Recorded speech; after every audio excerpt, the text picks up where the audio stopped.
yes, finally we have another road trip, and this car is familiar because I've tested it before. It's a Kia Soul EV, but this is a new version. So the old version has 27 kWh available, and the new one has 30 kWh available. So that is 11% more energy. But not only that, but they have made the car slightly more efficient. I'm not sure how they did it, but the weight has increased by 16 kilos, if I believe was correct. So that's about like some 30 pounds extra. And also I see that now it supports Android Auto and Google CarPlay. So that is always nice. But you know, the rest of the car is pretty much the same. Even though I kind of feel like it's very quiet. Maybe did they do something with the soundproofing? It's so comfortable in here. Wow, this is like, yeah, I'm gonna show you later. It's really nice and comfy in here. So I'm gonna drive from Oslo to Bergen and back again. So it was like a coincidence that, you know, this weekend I had very few Nimber tasks. I only have one set of wheels for a beanie. That's it. But you probably see in the back there, I have my mattress with me. So you know what? I'm gonna attempt sleeping in the car tonight, somewhere in the mountains. Yeah, it should be possible. It should be fine. I've done my calculation. We should be fine there. So yes, it's Friday midday now. So I'm gonna get the heck out of Oslo and head for the mountains. Oh, yeah. So we shall see now how far it can go. I mean, I was already pretty impressed with the old one that could go around 120 kilometers, or around 80 miles, I think, 85 miles. The new one should go 10, 15% further. So we shall see how far it can go. It's still, you know, typical winter temperature and weather in Norway. So yes, this will still be a winter test. Yeah. So all right. So I don't know. I have no idea how far we can drive. The GOM says 160 kilometers, which is 100 miles. That is almost to Gol. We'll see. We'll see. So next destination is unknown. I will just drive, and we have plenty of fast charge on the way there. So we will just stop when we feel like we need to stop. Yeah. All right.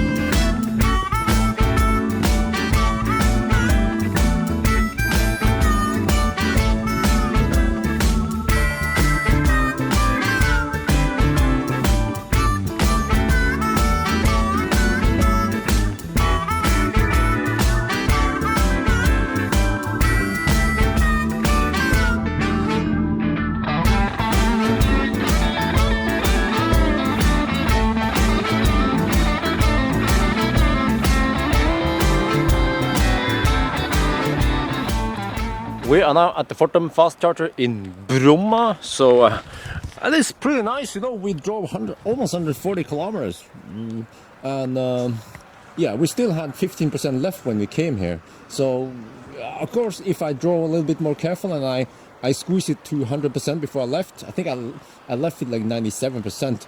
We could probably make it to Gol, but I don't want to cut it too close. But anyway, so let me show you. I'm gonna do a cargo inspection here. So here is the key for the Kia hole. How does it work? Oh, it's open. Yeah, it's open. Ooh, there's the. They haven't removed the plastic from the backup camera. Oh, that's fine. So you see here, I have some wheels or tires or wheels. I think they're wheels. This is for a Mini. That's the only Nimber task I have. But I have my own shit here. So this is my mattress and some blankets and stuff. So let me move this one slightly here. So the plan is to sleep in the car tonight. Yeah, so this car is pretty spacious, but it's not too, I mean, it's not too long. So let me show you here. It's a very compact car, but tall. So, well, but on the other hand, I'm a small Asian, so I would probably fit in here, I think. Yeah, and you know what I like about the Kia Soul is that it has active battery cooling and battery heater, and it charges very fast also. So we're gonna check some stats here. Okay, Chalmo. Wow, we are 22% already. Okay, not the best here, but we have to wait a little bit, and then I'm going to calculate average speed. But I think it's around 45 to 48 kilowatt, which is one of the best in this class. But let's get inside. It's cold outside. It's minus 5 degrees Celsius. But oh man, I have to show you some of the features with this car, because this car is so configurable. Yeah. So let me adjust a little bit. Let me show you here. So for instance, if you have to use these buttons here. Okay. So the interface isn't the best, but let me just show you. Okay. So if we go here, consumption. All right. DOB. Well. Okay. Service. User setting. What is this? Energy flow. Okay. Well, let's go into user setting here. All right. And then door. While you have the standard, you can lock, unlock, or whatever. Let's go to lights. One touch turn signal. All right, when you touch the turn signal once, you can choose. Oh, hang on. Okay, you can choose how many flashes you like. Why don't we have this in the Tesla? So alright, so it was I think it was default on 3 flashes, but I actually changed it to 7 flashes. Wow, so that is. Let me see. Can we do this thing?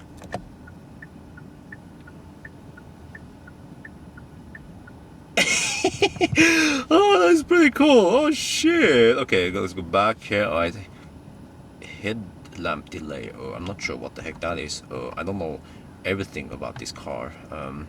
Settings, temperature unit. You're gonna have Fahrenheit or Celsius. Okay, and then energy consumption. Oh, I'm not too used to. Okay. Oh, okay. So if you want to automatic reset or manual reset, I set it to manual reset. Speedometer unit, kilometers per hour, miles per hour. Yeah, that's pretty standard. Language. You can choose language for the instrument cluster, and you can choose a different language for the touch screen. Yeah, so let me see what else. Okay, let's go back here. Right, service. I'm not sure what service is. Oh, it's off. Okay, well, that's fine. Okay, exit. Yeah, so wow, 29% already. But let me show you this. Oh man, this interface is so nice. I love it. Every car should have a big ass touchscreen. Well, it's not too big, but it's big. It's a palm, and it's as big as my hand. I haven't done my homework, sorry, so I don't know how many inches it is. But look here. So we have some buttons here. It's a mix of touchscreen and buttons. So I guess they still prefer some physical buttons. And I use this driver only setting here, where it will only heat up the driver's side. So actually, I have some camera equipment here, so I think this one, the other, yeah, it feels very cold now because it doesn't heat. It doesn't heat on that side. So this is very nice to save energy. Because if you go here, home, and then you go to the EV setting here, the Ioniq, which is like the sister company, Hyundai is a sister company of Kia. They also have almost the same user interface, but at least the Ioniq has a dedicated button for this one. I'm a noob. Of course, this one has it here. Oh, I just found it. Okay, so let's see. If you are anywhere, let's say you are in nav, in navigation or map, you could just press the EV button. Of course, just found it now. And look here. This is cool. Power consumption. So I can't show it now, but I have a footage here where you can see how much the car consumes. But obviously, when you park, it doesn't show you that. So that is very nice. All right, let's go back here. So let's see if you go to the home. Well, this is like the home screen where you can look at some other stuff. But if you go to settings here, you can pretty much configure lots of stuff here. You see, unit here. This is the unit for navigation. I wonder if you can have different unit here and here. It seems like the instrument cluster and this like infotainment system, or I don't know if they call it the MCU, the media control unit, just like Tesla. It works almost independently. That could be a good thing or a bad thing. You could set kilometers here and miles per hour on the other display, you know. Address book symbol, okay, lots of stuff here. Let's go to some other settings. Sound settings. Here you can adjust the sound like this. Very intuitive. And I think if you double tap, maybe go to center. No, you don't. Okay. So, well, there's a center button, of course. Equalizer. Well, this is pretty standard. Actually, many other cars, they only have bass and treble. This one also has mid, but yeah. Volume control. Okay, so you can have the car to lower the music or whatever when navigation guidance comes on. So I just set it to same.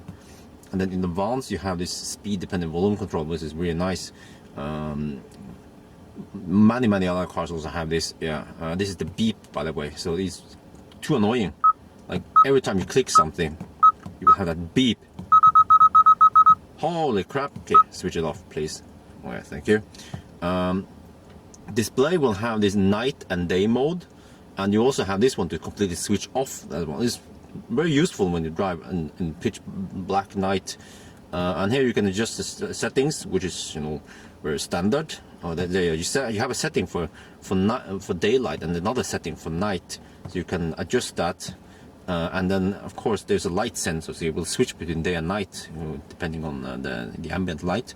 But look here, you can adjust you can adjust the screen's hues, contrast and saturation. Like what? So you can pretty much customize your display for your taste.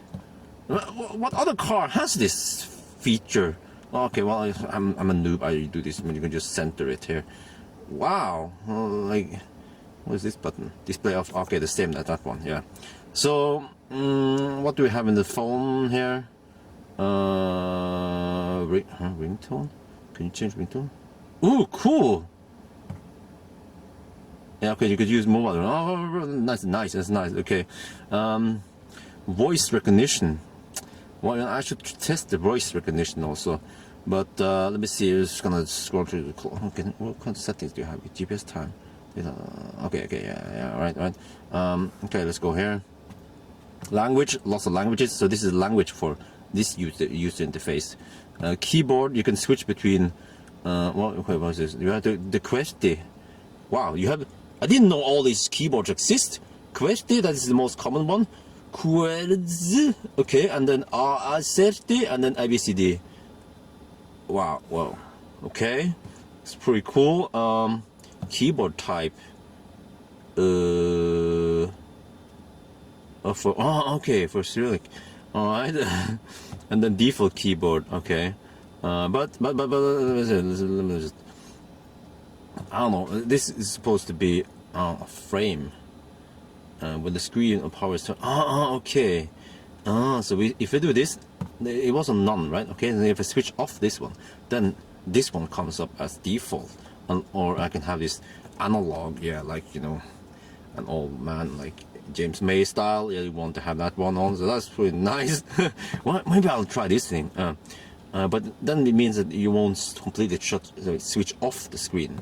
So, but well, okay, let me have that one. And then in system info, you have lots of like software, firmware version and stuff. And here in storage, you can see how much storage you have. And they also have this SD slot here where you can. Oh, there's a okay. Well, yeah, there's a navigation there, so let's not mess with that one. Yeah. Oh, okay. So now it has a reload. Everything was just, I was messing with it.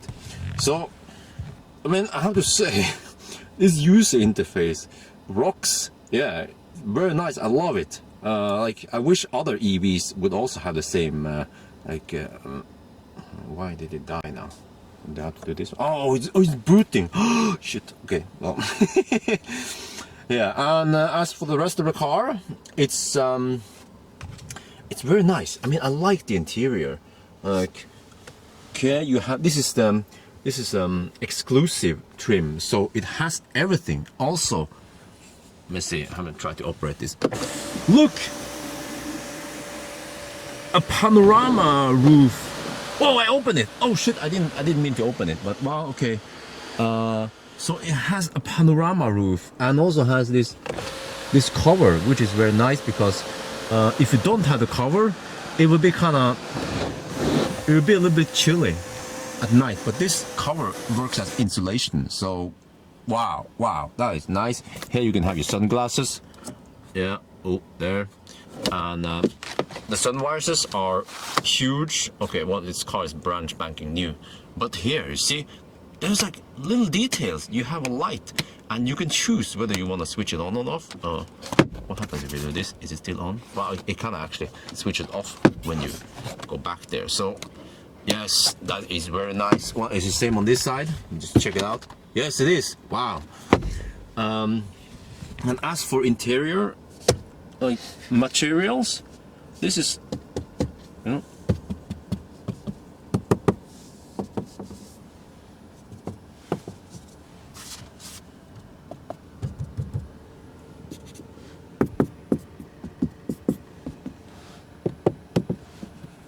so it's a mix of, you know, soft-ish materials and some hard stuff. So I would say, you know, the interior feeling is quite great. And here we have, of course, a big door pocket for bottles and stuff. You could probably even put no, okay, it's not that deep, so you cannot put an umbrella. It must be a really compact umbrella. But let me show you here in the back. Okay, I have a cooler box. The Asakrit. I have the Asakrit with me. The cooler box where I have my drinks. Yes, so that is nice. And of course, this one has rear seat heaters. Yeah, and the same thing here. You see, pretty nice. Okay, I mean, it's not like, you know, it's not Mercedes interior. It's kind of, you know, hard, but it's still, you know, for the price range, I would say it's pretty good. But I had to show you something else. This is the button to lock and unlock the car. But you see, it has leather seats, and they are perforated, and they are also ventilated. So here's the seat heater or the seat button. So here you heat it up, and then here you cool it down. And you know what? It sucks much harder than in the Tesla. I haven't tested too much of the other cars. I have to test them also, but it cools down quite well. Yeah. So anyway, you know, I've been messing around now, and for how long? When we already have 55%, I have to eat. Yeah, I'm wasting my time. Well, I'm not wasting my time. It's good times, but so we came here with 15%, and we are now at 56. So let me do a little calculation outside. All right, if you crunch these numbers together, I get 44 kilowatt average. But you know, you have to keep in mind that some of the energy went into heating the battery. I mean, sorry, heating the car. But on the other hand, the car is pretty smart, so it will divert leftover energy from the motor and the battery to the cabin, and it also has a heat pump. So it's very efficient. I mean, of course, the shape is not very efficient, but at least the car is managing the energy very efficiently. So I would say we get about 42 kilowatts around there average, and it will go up now because the voltage goes up, and we get, yeah, pretty good speed. So I mean, needless to say, this car is very nice for long trips because of what I mentioned, heating and cooling of the battery, and also it's fairly spacious, so it works, you know, for bringing your kids to the school, to whatever activities, but also for long trips, as long as you have, like, I guess 4 people in the car. I mean, 5 people would be a little bit cramped, but 4 people or less with some luggage space, it's just perfect. Yeah.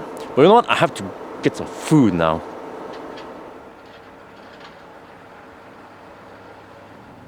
We have been here 37 minutes. I went, well, you know, I try not to eat in the car, but there will be some eating in the car later, but I try to minimize the eating in the car. But we are almost good to go, so you have to find the next fast charging station.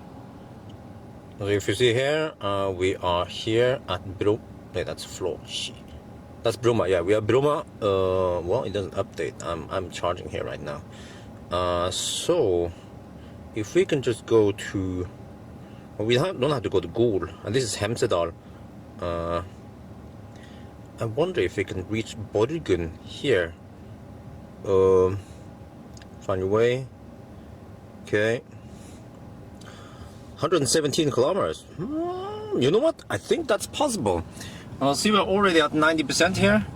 And the GOM claims 167 kilometers, but actually the GOM is, yeah, it's actually fairly accurate. So we will gain some elevation on the way there, but and you know, just gonna sit and wait here because at least the old one, 2016 or so, charged to 94%, and then it stopped at the fast charger. So we'll see, because Nissan Leaf, for instance, it will just charge to 100%. Same with i3, you know. So it's a little bit weird feature that Kia and Hyundai have, that they stop at 94% or 84 with the old version of the Kia. Yeah, so we'll see. I saw that the speed taper off now towards the end, so I think for the best speed you want to charge to around 70-80%, which is still very good. So while we are waiting for 94%, I'm going to show you some more features. Look, the headroom here is just amazing. Okay, sorry for that, but of course, if you want to go for Ioniq, then you know it's a way lower car. But of course, it has other like advantages, the Ioniq. But this one is just so spacious. Like I would assume that, you know, tall people, they really love this.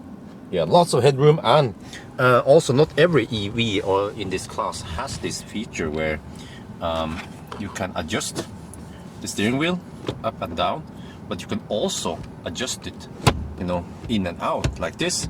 And that is very nice, because then I can actually find the perfect driving position. Many other cars, you know, you can only adjust it either, you know, up or down or in and out, not both directions or like both axes. So very nice, have to say. Yeah, how much on 93? Okay, well, soon enough we should. Oh, there you go. It stopped at 94%. So if you go here, yeah, 94. All right, so if I want to charge past here, I have to use AC. All right, but off we go then.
We are now at the fast charger in Borgund. We came here just a few minutes ago with 14%, and we are already at 21%. So if you see here, okay, let's see. Okay, just a bit. Okay, there. All right. So we are here now, Borgund. Oh yeah, there's one bastard charging over there. And then we have one more fast charger here, Håbakken Kro. And then we have Øland, that's a supercharger site, and Arctic Road. And then Gudvangen is here. Come on. Yeah. Let me see. Oh, Voss. Can I make it to Voss? Let me see. I have downhill advantage now. Oh, you know what? 118 kilometers. But I think the problem with Voss is that we have some people. I mean, it's closer to Bergen. So you see, both of them are unavailable. So only the 32 amp. Sorry, the 32. Well, it's 32 amp, but it's the 22 kilowatt AC. But this car can only charge on 7.4 kilowatt. It doesn't utilize 400 volts. So you know what? I think I have to do a compromise and go to Gudvangen instead, because Gudvangen is available. Not too many people are charging there. 74 kilometers, and you know what? That means I don't have to top it up to 94%. I can probably, well, let's do an estimation here. 74%. If we assume, okay, let's try this. All right, let's do some quick math here. Let's say 75 kilometers, right? 75 kilometers times, let's say we can average, because we have downhill advantage. We can average 180 just to be sure. Okay, so I need 13.5 kilowatt hours divided by 30,000. So wow, I only need 45%. Wow. Okay. If that is true, let's just charge to 70-80% then, and then we can go. The navigation is somewhat outdated in a way, because okay, we want to go to Gudvangen. Well, now this is the previous one, so I cannot enter a street name unless I enter. Let me adjust here. Okay, so I cannot enter street name. I have to choose city first. Well, okay, in this case, I'm just gonna go to Gudvangen. But let's say if I want to go to a street in Oslo, then it's not possible. You cannot click it here, and it seems like you cannot delete that city either. So okay. Oh, what is this? What is this? Good. Why can't I find Gudvangen? What is wrong? Good, but huh? Okay, well, we'll try to match something, but no, I want to get Gudvangen. What? This is very confusing. Maybe I have to like cancel the current one. Stop guidance. Okay, now let's try nav. Let's go to nav. All right. Address. I'm not gonna go to Color Shock. Seems like Gudvangen is not in the. Okay, you know what? We have to resort to nothing then. Coordinates. Oh, what? I have to do this then. Okay, map, and then zoom out. Can I do this? No, cannot pinch. So it's not very intuitive. I mean, they made it. I mean, it's a touch screen, of course, but it's just, it could have been better. And you see, I cannot. Well, I can do this, but it's. It's also not very intuitive how you do this. Come on, Øland. There, Gudvangen is around there. All right, set as destination. So I mean, it has more potential if they just made the user interface better. Ooh, okay, this one is nice. It kind of gives you a rough estimate of. This is like, you know, best case, worst case. So if you drive like a stolen car, you have this range. this radius, and if you drive like if you drive with a hat, yeah, so well, let me see, how much do you have now? Okay, we have 44%, yeah, so that is still kind of low.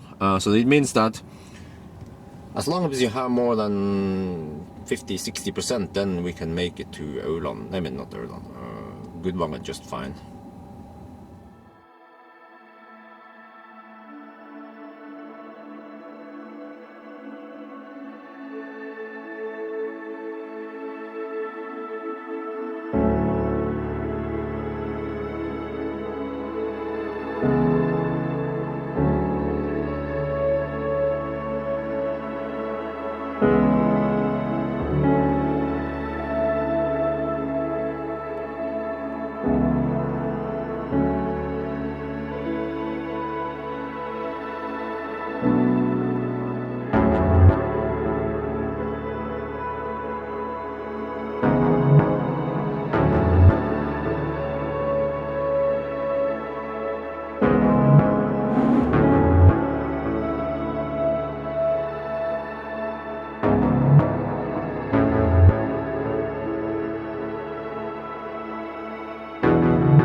We are now at the fast charger in Gudvangen. Wow, the lights here are like, okay, we have this side, the other side, and then the whole car. Yeah. So I wish the temperature was slightly higher. I mean, actually lower. Yeah, the color temperature is kind of high. I'm not sure how much. It seems to be maybe like 4,000, 5,000 Kelvin, and it should be around 2,000, 3,000 for warmer temperature. You can compare with this thing, which is probably just halogen light. You see, that's much warmer, almost too warm compared to this cold light here. But you know, this is just nitpicking. So yeah, but let's see. So we are here, and I saw that Voss now is. How do we scroll this thing? We're supposed to be able to scroll it, right? Okay. I saw that suddenly that Voss is available now. So you know what? Maybe as we getting later and later, then it's not the smoothest experience to scroll here, but Skulestadmo. Okay, let's see. This. Why are you doing this? Shit, man. Okay. Let's do this. Okay, nav. I mean navigation. Yeah. Address. Karasjok. No. Skulestadmo. Skulestadmo. Yes. All right. Whatever. Just whatever street. Then let's go. Yeah. We can navigate to a city or okay. Change destination. Or we can also make this a waypoint. You know, you can have multiple waypoints. Like most other EVs also can do. Okay, start guidance, 43 kilometers. 43 kilometers, and we have 58% now. So, you know, I think we are good to go. Well, we can still charge here because we have, because we are still charging fast. It seems to go pretty fast until about 75% or so. And I want to grab some fruit. Yeah, because they have. Oh, let me see. Okay, I have to switch. But this is the problem with actually all the EVs in the same class, except for Tesla, is that you have to power up the car to enable to do everything here with navigation. And when you power up and switch it off, then heater, everything goes off. There are some cars like oh, which one was it again? Oh yeah, the Nissan ENV200. I believe also the Nissan Leaf has it. On the key, you can preheat the car via the key, but I don't think this one has it, unless there's like a hidden feature that I don't know of. but at least in the Nissan you could just hold down the button or something to preheat the car, and that was very nice. So when I left the car, you know, I could just keep it hot or warm. And now you see, this is a very common mistake many people do with cars like this, is that they fire up the car, right? Actually, I have to push the brakes. Does the heater run now? No, I don't think so. Okay, so we have to fire up the car, then the heater will run also. And most people do this when they are parked, right? Oh yeah, lots of heat now. And then you have to switch. Like if you just put the light on auto, like this, then you have the driving lights on now. And it depends on the layout, of course, but you can kind of like you know, disturb other people. So many people, they switch off, they put it in the park like this, and then when they start driving, they forget about it. And the problem is that it is not lit in the back. So just have to remember to I leave it on auto before I leave the car. This, yeah. All right, let's see. How's it now? 62%. Oh, this is going pretty fast. Okay.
We are now at the Voss skolestad. It's not too cold here. Yeah, I'm still wearing my jacket. Yeah, so both of them were available when I came, and then a leaf came. So that's good. We are juicing up, and I don't know, same old stuff. We're just waiting here. It's just getting a little bit cumbersome because you know, in the beginning I had to go to the restroom and grab some food, but then there will be charging stops where I don't have anything to do, like right now. I'm kind of just waiting for it to finish. I guess I can just go to the restroom, and yeah, it's going pretty fast. So we have gas station over here. Let's go to the restroom, and then off we go again to Bergen.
Oh man, we are in Bergen now. Well, it's Rådal, slightly south of Bergen, and it was so nice, you know, out in the countryside. And here is noisy people. I hate people. I hate civilization. I want to go back to nowhere. But I'm not sure what's up here. We have some, well, we have another Kia Soul here. There's a leaf just standing there for no reason, and then another leaf there. I don't know if they're queuing up, but you know what? I have enough juice. I stayed here for, well, we can check it out. Just do the quick top up, then I'm gonna deliver some stuff, and then I'm gonna go to IKEA. About 13 minutes, yeah, that's plenty. Oh yeah, let's roll.